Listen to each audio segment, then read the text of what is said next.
Assalamualaikum warahmatullahi wabarakatuh. Kami dari kelompok 2 akan menjelaskan terkait tugas mata kuliah teknologi hasil hutan, yaitu tentang rotan, bambu, dan daun pandan. Berikut adalah anggota kelompok kami. Yang pertama yaitu ada Anastasia, ada Ciara Julistiawati, Lola Istudita Anjana, Nurul Fadilah, dan Rachel Atauli Manurung. Yang pertama adalah pengenalan bahan baku yang akan dijelaskan oleh Lola. Pengenalan bahan baku. Rotan adalah jenis tanaman liana yang tumbuh di daerah tropis, terutama di hutan-hutan Indonesia dan Asia Tenggara. Rotan dikenal karena batangnya yang panjang, fleksibel, dan kuat. Rotan memiliki keunggulan dalam kemudahan pembentukannya. Kemampuan rotan yang lentur, mudah dibentuk, dan tidak mudah patah memungkinkan penggunaannya dalam berbagai produk berukuran kecil. Selanjutnya adalah bambu. Bambu adalah tanaman yang termasuk dalam keluarga rumput-rumputan yang dikenal dengan batang berungga dan ruas-ruas yang jelas. Bambu tumbuh di berbagai wilayah tropis dan subtropis di seluruh dunia, termasuk di Indonesia. Bambu adalah jenis tanaman yang mengandung lignoselulosa dan dapat digunakan untuk berbagai keperluan. Bambu mempunyai nilai ekonomi yang tinggi dan banyak dimanfaatkan untuk bahan kerajinan. Yang terakhir ada daun pandan. Daun pandan adalah bagian dari tanaman Pandanus amarylifolius yang dikenal dengan aroma harum yang khas. Daun pandan sering digunakan sebagai bahan penyedap makanan, dan daun pandan memiliki kekuatan yang fleksibel dan cukup baik sehingga dapat dianyam atau dianyam dengan bahan lain untuk menghasilkan produk-produk kerajinan yang menarik.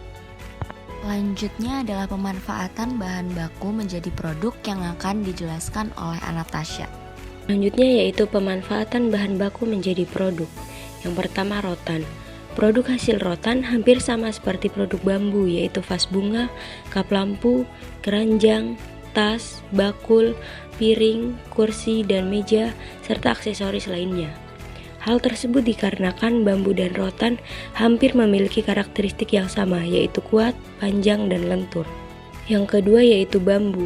Bambu memiliki banyak jenis yang terdiri dari bambu ampel, bambu andong, bambu apus atau bambu tali, bambu betung, bambu cendani, bambu embong, dan bambu gendang. Bambu yang banyak dimanfaatkan sebagai bahan baku anyaman pada industri rumah tangga seperti bakul, nyiru, vas bunga, meja, kap lampu, dan aksesoris lainnya, yaitu jenis bambu apus atau bambu tali. Yang ketiga yaitu daun pandan.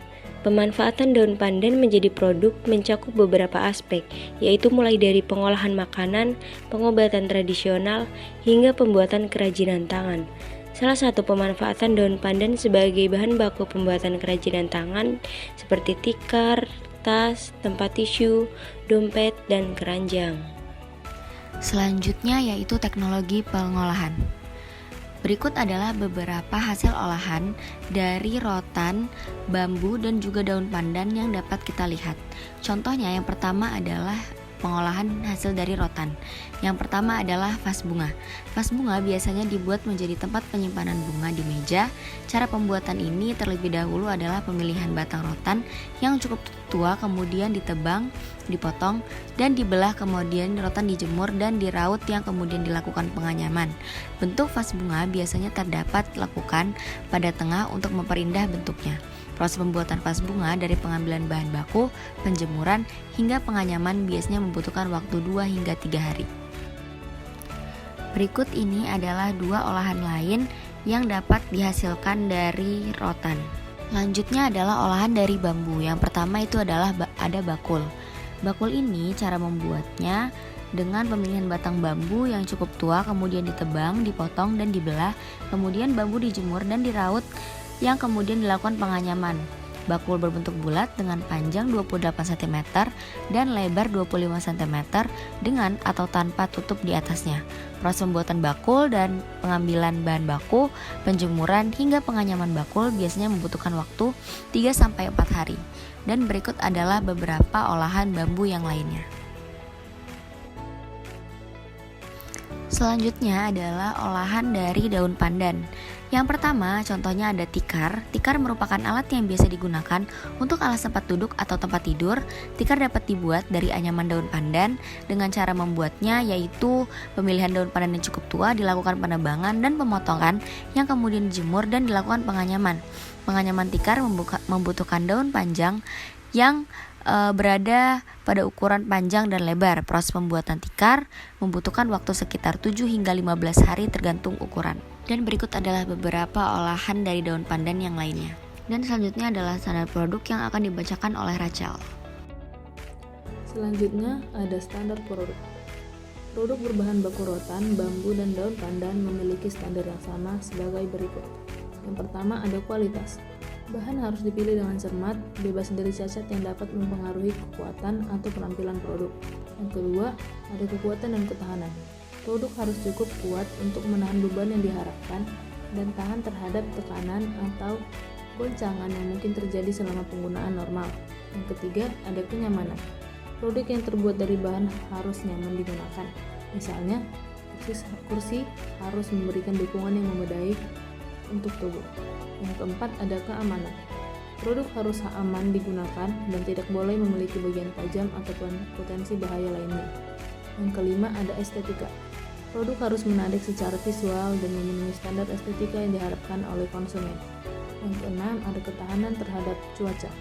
Jika produk akan digunakan di luar ruangan, bahan harus diolah sedemikian rupa agar tahan terhadap cuaca eksternal seperti sinar UV, kelembapan, dan suhu yang ekstrem. Yang ketujuh atau yang terakhir adalah ketersediaan bahan baku yang berkelanjutan. Produsen bahan baku sering dianjurkan untuk menggunakan bahan baku yang diperoleh secara berkelanjutan untuk menjaga keberlanjutan lingkungan. Selanjutnya adalah nilai ekonomi produk yang akan dibacakan oleh Kak Nurul. Selanjutnya, nilai ekonomi produk pada rotan. Rotan memiliki nilai ekonomi produk yang cukup signifikan karena kegunaannya dalam industri furnitur, dekorasi, dan kerajinan tangan. Adapun produk-produk yang dapat dihasilkan yaitu tempat tidur, lemari, meja, kursi, tirai, lampu hias, pembuatan anyaman, bahkan keranjang tas. Produk rotan dapat diekspor ke berbagai negara yang menciptakan nilai tambah bagi ekonomi lokal. Hal tersebut dikarenakan tampilan yang alami, tahan lama, ringan, serta permintaan produksi akan selalu stabil. Pada bambu memiliki nilai ekonomi produk yang penting karena mempunyai beragam kegunaan dalam berbagai industri seperti industri furnitur, kerajinan tangan, dan pembuatan kertas dan serat. Adapun produk-produk yang dihasilkan yaitu meja, kursi, lemari, perabot rumah tangga, keranjang tas, hiasan dinding, dan lainnya. Bambu memiliki sifat ringan, tahan lama, dan kuat sehingga banyak diminati oleh konsumen yang mencari barang ramah lingkungan serta dapat membantu mengurangi tekanan terhadap hutan dan lingkungan alami lainnya. Selanjutnya, nilai ekonomi produk pada daun pandan. Daun pandan memiliki nilai ekonomi yang cukup besar karena daun pandan dapat digunakan dalam berbagai industri, antara lain industri kerajinan, makanan, minuman, bahkan kosmetik. Daun pandan dapat dimanfaatkan menjadi produk anyaman dengan produk akhir yaitu tas, keranjang, tikar, matras, tempat penyimpanan, serta produk fungsional dan dekoratif lainnya. Selain itu, ada produk turunan dari daun pandan yang dapat berupa bahan tambahan alami dalam industri makanan dan minuman, serta ekstrak pandan yang dapat digunakan pada produk kesehatan dan kecantikan. Sekian yang dapat kami sampaikan, semoga bermanfaat dan kami ucapkan terima kasih. Dan berikut adalah sumber-sumber yang kami gunakan. Saya tutup, wassalamualaikum warahmatullahi wabarakatuh.